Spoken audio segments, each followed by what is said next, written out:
Hey folks, AJ here. I want to make another video highlighting the budget jet used by AQUAGLASS back in the day. We got all the components laid out here for you. First we'll take a look at the jet body. The ones we stock have the 1-inch water with the 1/2-inch air plumbing on it. Okay.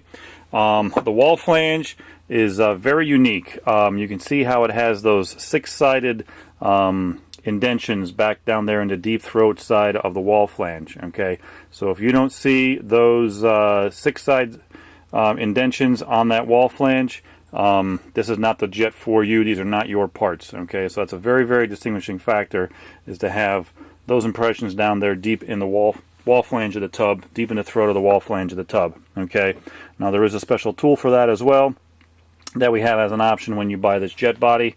Okay, when you're putting this together, again, nice heavy bead of 100% clear GE silicone on that shoulder of that wall flange. Stick it through the tub. Once you get it through, put another heavy bead on the back side, just right alongside the threads and the shell itself. Okay, and then spin your components together. Okay, get them nice and snug.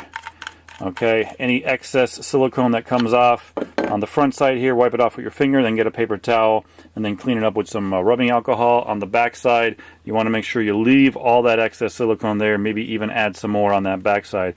Make sure it's completely covered and sealed between the body and the shell itself. Okay, make sure you get a lot of silicone on there. We want no leaks on there whatsoever. Okay.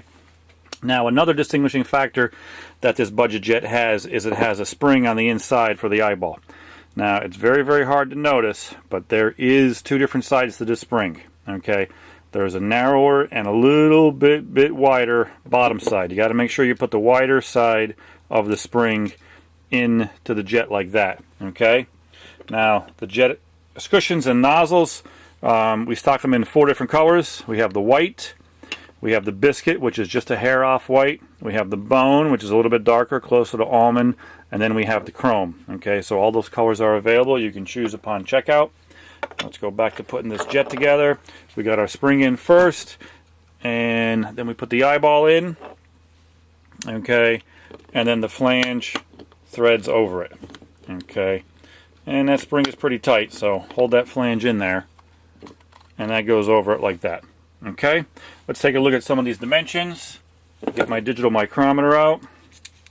Now the outside of this flange, if you're a precise guy and you have a digital micrometer, you're going to measure 2 and 31/32, but hey, it's just a hair under 3 inches. Okay, it's just a hair under 3 inches if you're a measuring tape measure guy. Okay, so there's not too many jets out there that have a 3-inch diameter. So if you got a 3-inch diameter, it's a pretty good chance this is it. Okay, let's just take a look at these male threads inside here. I get these questions a lot. I want to make sure everybody has all the information they can get here. So we measure those male threads there. On it, it's a 1 11/64. Okay, 1 11/64. And then the outside diameter of the wall flange is 2 5/16. So there's all your dimensions. That's how everything goes together. Very simple, very easy. Any more questions on this or any other part for your AQUAGLASS tub, feel free to give us a call. We are your Whirlpool Parts Authority.